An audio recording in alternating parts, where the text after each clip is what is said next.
Word up. So often I hear people talk about they don't like to eat rice. And the reason they don't like to eat rice is because they only steam it. Or they use an Instant Pot, which, yeah, it makes a lot, but I don't like it. It's not my thing. So I like steamed rice sometimes, but I think people don't like rice because they don't know how to cook rice. And so here's the recipe I like to use when making rice, and it's pretty simple, I think. I make it all the time. It takes about, after prepping, or including prepping, about 30 minutes. It's like 22 minutes cooking, about 8 minutes getting everything ready. So what you'll need is a fancy cup of water, or a bowl. I use a shaker cup, it's whatever. And then I have kosher salt, I have my olive oil, I have rice. This is 3 cups of rice. I already pre-rinsed it. So what I do is I take this fancy little strainer, I put 3 cups of rice in there, and I put it in the sink, and from there I just rinse it until all the starches and the coating, whatever, is off. It kind of becomes a little more clear as you do that. So yeah, that's it. And then I have these Sason Goya little flavor packets. I do about 1 per cup of rice. I like a lot of flavor, so I think that helps out. I have a whole onion chopped, and then I have about 4 cloves of garlic minced up. I use fresh garlic, and then I just do that. I think it tastes better than buying pre-minced, but if you don't want to do that, just buy minced and sure. What we're gonna do next is we're gonna heat up the stove. You gotta get your pot nice and hot. Once it gets warm, I'll put oil into the warm pan, and then from there, talk about what happens next. All right, now we're ready to go ahead and start getting everything going. So you can see I have my pot. It's nice and hot. I moved everything over here. In case you're wondering, I use a Coolina knife. I have a couple of them. I actually won them, so that was pretty cool. I got them for free. They're great knives though, so I would actually pay for them.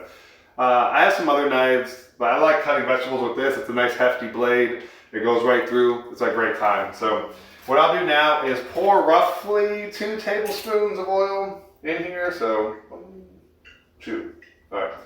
Now the pan's already warm.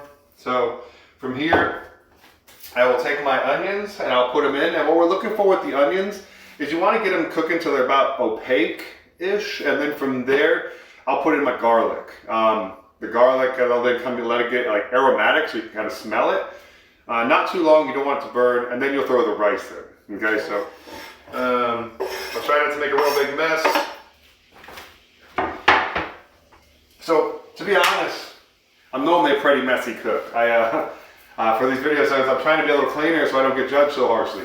So as that goes on, one of the benefits of doing it this way is that when you do your oil, you can use 2 tablespoons of oil, and it sounds like a lot. I eat a ton of rice, and this will last me my family about a day and a half.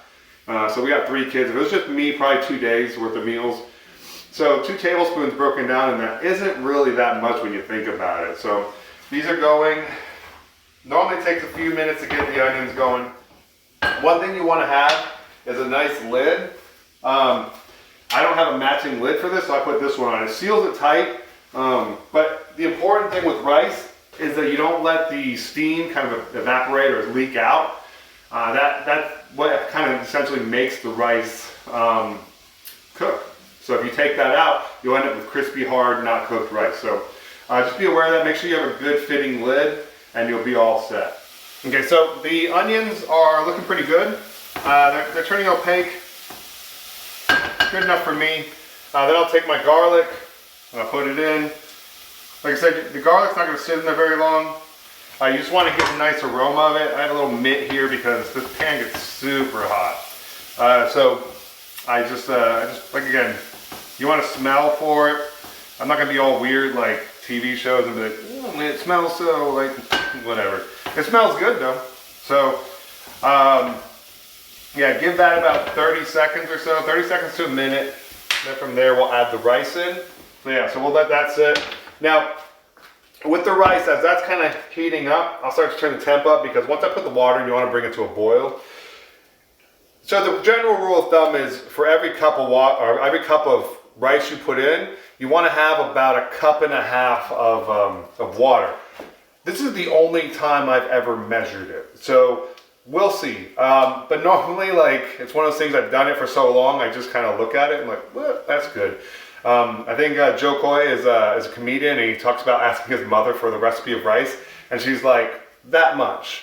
And she fills up water until it goes to past the first knuckle, and she knows. Yeah, so but for an instructional, I don't think that's an accurate way for me to be like, that much. So we're gonna try out the 1.5 to 1 ratio. So I don't really have a rule of thumb for how long to cook this. I just kind of cook it a little bit while that thing's getting hot. And I turn it up really high, and from here I'll add the water. Sizzling. That's pretty close. So from here, I'll pour salt. I'm not gonna tell you how much salt to put because I like food kind of salty, so I just pour. And really a lot of this is gonna be lost in the cooking process, so it's not gonna be as salty as you think. You might be like, damn, don't worry about it, you'll be all right. All right, put some flavor in your food.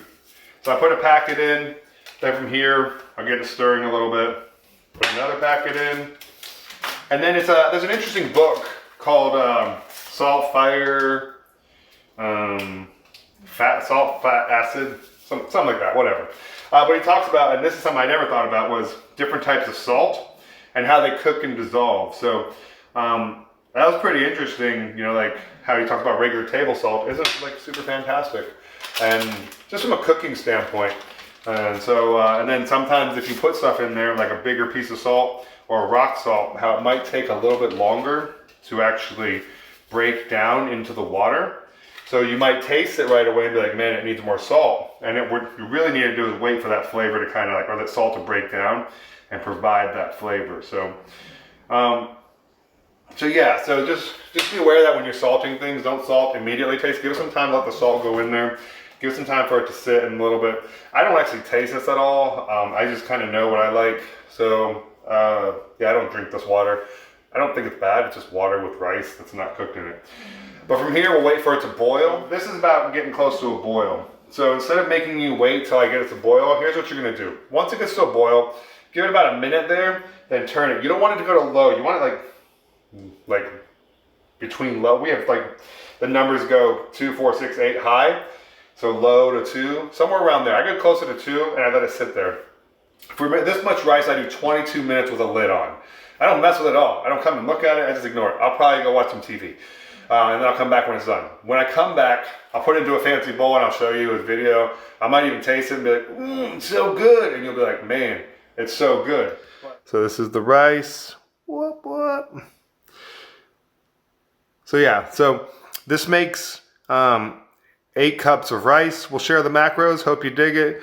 It's wonderful. You can see it's fluffy. It stands tall. It's steaming. It's awesome.